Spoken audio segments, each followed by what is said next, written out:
নমস্কার। কবি সুকুমারের লেখা কবিতা সৎপাত্র। শুনতে পেলাম পোস্তা গিয়ে তোমার নাকি মেয়ের বিয়ে। গঙ্গাকে পাত্র পেলে জানতে চাও সে কেমন ছেলে। মন্দ নয় সে, পাত্র ভালো, রং যদিও বেজায় কালো। তারপরে মুখের গঠন অনেকটা ঠিক পেঁচার মতন। বিদ্যে বুদ্ধি বলছি মশাই, ধন্যী ছেলের অধ্যাবসায়।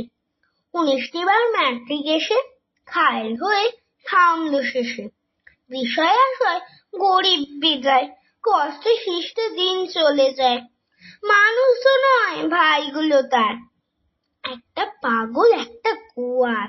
আরেকটি সে তৈরি ছেলে, 4 কুড়ি নোট গেছেন ছেলে। 19টি তবলা বাজায়, যাত্রা দলে 5 টাকা পায়। গঙ্গারাম তো কেবল ভোগে, পিলের চর আর পাণ্ডু রোগে। কিন্তু তারা উচ্চ ঘর, কংসরাজের বংশধর। শ্যামলাহেরি বন গ্রামে, কে যেন হয় গঙ্গারামে।